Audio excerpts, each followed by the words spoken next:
नमस्कार मित्रांनो, मी तुमचं परत एकदा नवीन व्हिडिओमध्ये स्वागत करतो. आजचा विषय असा आहे की मार्केटमध्ये कुठले शेळीला मागणी राहते, कुठल्या नाही, ह्याबद्दल थोडंसं सांगण्याचा प्रयत्न करतो. जेवढं मला सांगता येईल तेवढं प्रमाणात सांगून देईल. ते म्हणजे तुम्हाला योग्य वाटलं तर तुम्ही विचार करू शकता त्याच्यावरती. चला तर मुद्दा स्टार्ट करतो. काय होतं मित्रांनो, आपण घेतो महागाच्या शेळ्या, पण त्याच्यामध्ये काय होतं ना, आपण जो माल तयार करणार आहे तिच्यापासून, शेळीपासून, तो माल शेवटी कुठे जाणार आहे? कटिंगसाठीच. बोकड जरी असो, आपण बोकड कशासाठी पाळतो? कटिंगसाठी. आता तुम्ही जर लाखाची शेळी घेऊन जर ते आता लाखाला तुमचं बोकड कटिंगसाठी जाणार आहे का? आता समजा त्याचं ज्यावेळेस आपण घेणार आहेत, थोडासा विचार करून घ्यायला पाहिजे ना. तुम्ही जास्त महागातली शेळी घेऊन काहीच फायदा होत नाही. हे काय चालू आहे ना, लोक आहेत ना, हे प्रॉपर शेतकरी नाही आहेत. हे फक्त आहेत ना, त्यांना पैसे कमवायचा धंदा आहे तो. हे सर्वात पहिलं तुम्ही प्रत्येकाने लक्षात घेतलं पाहिजे. आपण गरिबीतून करणार गरिबीचा धंदा आहे हा. गरिबाची गाय जे बोलतात ना हिला, ते त्याच्यामुळेच बोलतात. आता गरिबाची गाय जर तुम्ही समजा 5 लाखाची घेतली तर कशी ती ही होईल? कसं परवडेल ते? आपल्या ही होईल, मेळ खाईल त्याचा? आपल्याला परवडणार नाही ना ते. तुम्ही समजा 20-25 30,000 हायेस्ट ठीक आहे, काय नाही वाटत. मोठी शेळी असेल ना तर त्याला 30,000 रुपये देण्याकरता काही अडचण नाही, कारण तिच्यापासून होणारी जी पिल्लावळ आहे ती वंशावळ चांगली होते आपल्याला. मग तिच्यापासून आपण वाढत जातोच. आणि स्वतःचं एक ब्रँड तयार करा. हा गोट फार्मवरच्या शेळ्या चांगल्यात, त्या गोट फार्मवरती शेळ्या खूप चांगल्यात. गैरसमज काढून टाका आणि स्वतः होईल जेवढं. समजा पाहताय ना तुम्ही जर एखादी शेळी आणली, तिलाच तुम्ही तयार करा ना, काय हरकत नाही ना. तुम्ही स्वतःचा ब्रँड तयार करू शकतात. ही काय असे लय अवघड गोष्ट आहे किंवा त्रास होणार आहे याच्यामध्ये, असं काही नाही आहे. स्वतःचा एक ब्रँड झाल्याच्या नंतर ब्रँड तयार करा, पण रेटमध्ये रिजनेबल रेट ठेवायचे. कारण काय होतं ना, आपण पण शेतकरी आहोत, आणि जो शेळी आपल्यापासून घेणार आहे, पाट म्हणा, बोकड म्हणा किंवा शेळी, तो पण एक शेतकरी आहे.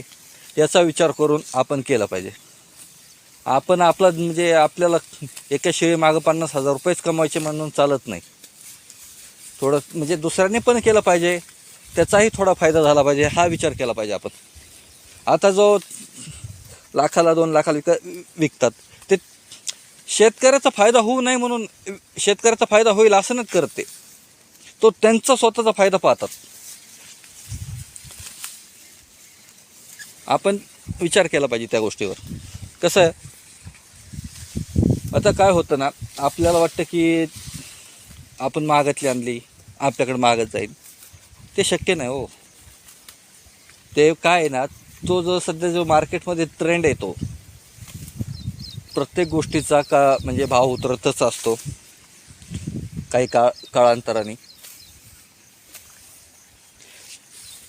ज्या गोष्टीला जास्त जेवढी गोष्ट लवकर मार्केटमध्ये येते ना, तेवढ्या लवकर ती गोष्ट रिवर्स होते. ही पहिली गोष्ट लक्षात घ्या. तुम्ही हाच करा ना. मी असं म्हणेन, गावरान शेळीसुद्धा तुम्हाला काय अडचण देत नाही. गावरान शेळीसुद्धा भरपूर परवडेबल आहे. आणि विशेष म्हणजे तिला आजाराचं काही टेन्शन नसतं जास्त. हे जातवांमध्ये तरी आजार येतातच, पण त्यांना आजाराचं प्रमाण थोडं कमी राहतं. आणि ती म्हणजे कुठलाही चारा कसं म्हणजे खाते. तिला काय असं हे नाही, ती चांगलाच पाहिजे असं काही नसतं तिचं. आपण थोडासा विचार केला पाहिजे त्या गोष्टीवरती. आणि खूप महागाच्या शेळ्या घेऊ नका हो मित्रांनो. आपल्याला स्वतःला तो बिझनेस करायचा आहे किंवा आपल्याला शेळी पालन करायचं आहे, त्या हिशोबाने करा. कारण उद्या जर समजा त्याच्यामध्ये तुमचा लॉस झाला तर तो खड्डा भरून निघणं सोपी गोष्ट नसते. आता माझं सांगायचं तर मी तुम्हाला सांगतो ना, आता माझ्याकडून घरी होते छोटाले 2 पिल्ले कुत्र्यांनी मारले. मला आता तो 20,000 रुपयाचा खड्डा पडलाच ना, पण आता तो रिकवर लवकर होतो का? नाही होत. आता समजा मी जर 20,000साठी जर इतकं म्हणजे विचार करत असेल, आपला 20,000चा लॉस झाला म्हणजे करडं मारल्याच्या नंतर, तो आहेच ना लॉस माझा. आणि जर तुम्ही आता समजा मोठी शेळी घेतली समजा महागाची, आणि ती आता कदाचित जर मेली किंवा ती काय आजारी झाले, कशाने काही झालं तिला, तर करायचं काय आपण?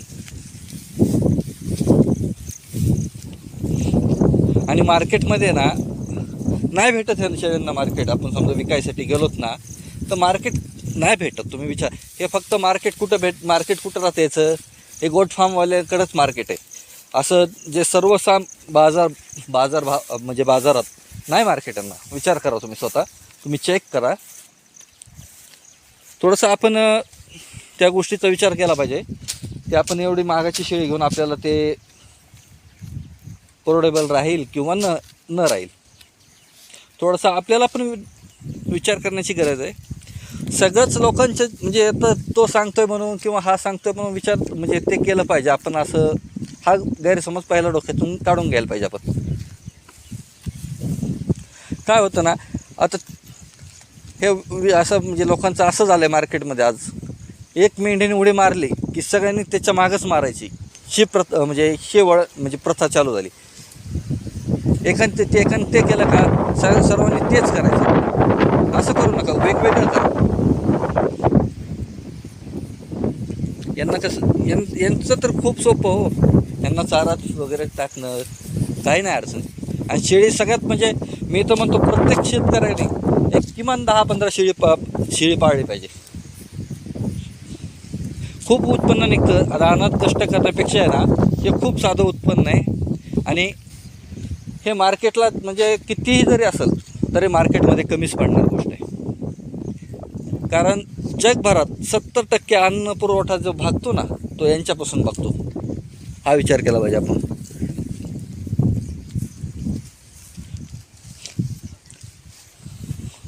आणि थोडासा विचार करून तुम्ही पण सुरुवात करायला पाहिजे. सगळ्यांनी तेच केलं म्हणून नाही करायला पाहिजे. माझं म्हणणं असं, तुम्हाला स्वतःला कळतं ना का तुम्ही काय दुसऱ्याचं बोट धरून चालत नाही आहेत. थोडं लॉजिकली विचार करून बघा, तुम्हाला ठीक वाटेल.